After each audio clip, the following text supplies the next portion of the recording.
Shabbat Shalom. Wow. Take two. Shabbat Shalom. Oh, thank you, Andrew. There is a famous saying, I know you've heard it. Behind every great man, there is a great woman. I knew you'd all heard it. On the one hand, I kind of like it. The generous read would be that acknowledging, great men would not be where they are, who they are, can do what they do to be so great without an amazing woman behind the scenes, often a wife, but not always, who's been supporting them, taking care of their home, the cooking, the cleaning, the household, managing, taking care of their children, the bearing of, caring for, and the raising of them. The great men of history, men who have been heads of state, founders of nations, artists and military leaders, writers and musicians could not have achieved what they achieved without the women behind them. They're usually silent partners who took care of all those things that need doing so they didn't have to, so they could achieve what they achieved. And I think it's so important to remind us all of that. But on the other hand, that line, that famous saying, great women behind the great men thing, it tells us exactly where great women are to be found. Behind. In crucial supporting roles. Their brilliance, kindness, creativity, all deftly utilized in the caring and keeping of house and home, as well as emotional support for great men. But what about the great women of history, particularly early history, whose stories seem fewer and fewer the further back in history you go, who were just great women in their own right? And what of us today, many of whom have dreamt of and relish our roles as partners of men, as mothers of children, great daughters, sisters, and friends, yes, but also aspire to greatness in our own right, who lead, teach, create? Are we mere modern aberrations, products of the women's suffrage movement in the bra-burning 60s? The Torah would tell us otherwise, that there are many great women in their own right. The book of Exodus, Shemot, the one we just started recently, it brings us stories of a great man, Moses, great man, but also so many stories, not just one, not just two, many, many great women, some of whom played a supporting role to Moses, the great man, and thank God they did, and some who were just plain great, and all of them were awesome. Shifra and Puah, you hear about them really early on in Exodus. They were the Hebrew midwives. They were charged by Pharaoh, you have to drown every baby boy born to those Hebrew slaves, Pharaoh, who is considered to be like a god. But Shifra and Puah, they knew better. But the midwives had awe only for God, and they did not do as the king of Egypt told them, and they let the boys live. And when the king of Egypt caught wind of this, and he summoned them, these two Hebrew midwives, who cares about these women? And he asked them why they let the boys live, contravening his direct order. And they lied to his face. The Hebrew women are not like Egyptian women. They are vigorous and they give birth before we can get to them. To his face. Can you imagine the risk that entails? It was probably pretty scary, but it was the right thing to do. And it's in those moments that great women and men are made. Yocheved, Moses' mom, she has a baby boy too, kind of a famous one. She hides him for 3 months, but at that point she can't keep hiding him. He's getting bigger and bigger, so she builds the very famous basket, and she sends him down the Nile.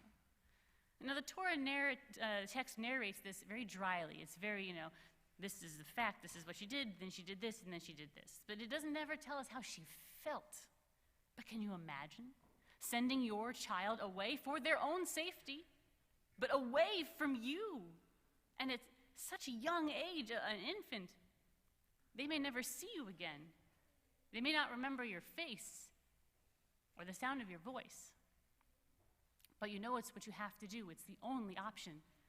So they live.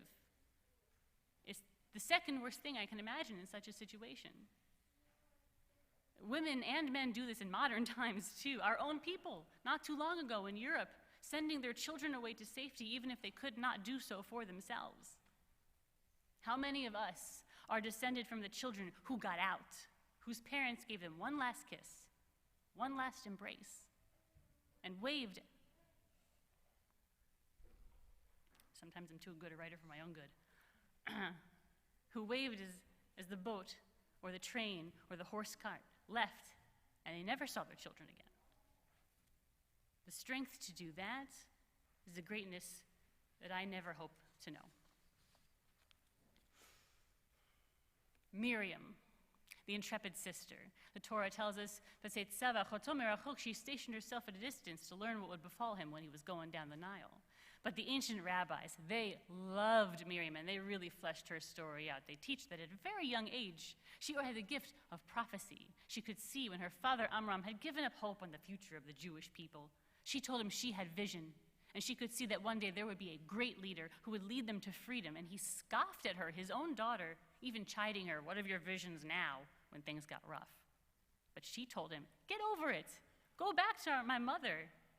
It was she, the Torah tells us, who saw that her new baby brother would be that leader. It was she, our tradition calls one of the 7 Nevi'ot, Jewish prophetesses. It was she who cleverly suggested her own mother as wet nurse to Pharaoh's daughter. It was she who beautifully led the people in song and dance at their moment of freedom. It was she who was the reason the people never wanted for water in the desert, because it was because of her a well followed them around. It was she who the people refused to leave when she was stricken with illness. They loved her so much. Tell me that that's not a great woman as a daughter and a sister, yes, but fully in her own right as well. And not all the great women of the Torah are Jewish. Pharaoh's daughter, bathing one morning in the Nile, she comes upon the infant Moses in the basket. And the Torah tells us from the moment she opened the basket, she knew. She took pity on him, and she said, "This must be a Hebrew child." She knew who her father was. She knew the depth of his fear and hatred of the Hebrew people. And despite all that, she took this Hebrew baby in, Pharaoh's daughter, and she raised him. And she used her position of power and privilege to protect him. And the rabbis say that when the people left Egypt, she left with them. And they give her the name Batya, which is still a favored name for baby girls today, a Hebrew name. Because who wouldn't want their daughter to carry the name of such a great woman, who understood using your power and position to help people who suffer, even at the risk of incurring the anger of those you love? Zipporah. Oh, Zipporah, Moses' wife. You'd think with all that growing up in the palace thing, Moses would be a hot commodity on the marriage market. No. He was a runaway who had a price on his head by Pharaoh himself, and he was a member of a hated ethnic group. So for a Midianite priest's daughter, some call her a princess, to marry such a man was not a step up. But marry him she did. And it was not an easy life to be the wife of such a leader. But she did it, and that is very laudable. But the Torah tells us this very strange vignette about her, that the family's making camp one night there in the desert when God comes upon them and seeks to kill him. We don't know who he is. Is it Moses? Is it their infant son? We don't know. What the Torah does tell us is what happens. So Zipporah took a flint, and she circumcised her son, and then God left them alone. She saved a life with her very quick and decisive and unflinching action. That's a great person right there, and a great woman. And I'm just saying, the next time someone says, women can't perform circumcisions, just do what I do and point to the Torah and say, well. Finally, Shemot brings us these unnamed mass of Hebrew women. When God is outlining this master plan to Moses, Moses, I got it, God says. I know what's going to happen. Before even one plague is sent down, God says, Sha'ala isha mishchenta. Each woman will borrow from her Egyptian neighbor objects of silver and gold. Now, mind you, Moses hasn't even brought back the plan to the people, but already God knows that the Hebrew women are going to be providers. And God's right. Because I'm sure you remember, fast forward a bit in the story, golden calf? Yeah, that's coming up. Now the people are disconsolate that Moses has been away so long, and they badger Aaron to the point where he says, fine, bring me gold and I'll make you a god. Now the Torah and our tradition are very careful to tell us it was the men who rushed to give up their jewelry so they could pray to a big gold bovine. But the women refused to be party to idolatry. Did you ever wonder where all that jewelry came from? The women who planned ahead, as God said they would. And when the opportunity arose in the desert to lose their faith, they did not. And as a result of that faith, our tradition says that every Rosh Chodesh, new moon, new month, is a women's holiday, a day off extra, and a celebration of the fortitude and forethinking of our ancestors. Today is Shabbat Mevarchim Chodesh, the Shabbat before Rosh Chodesh. Traditionally a time to honor women, to recall our stories, the great women of our tradition, so many of the ancient ones right here in the book of Exodus. Some of their greatness was in how they supported the great men, but many of them were just great. Examples of strength and faith and intelligence. All of us stand on their strong shoulders. So yes, we all know the saying, behind every great man is a great woman.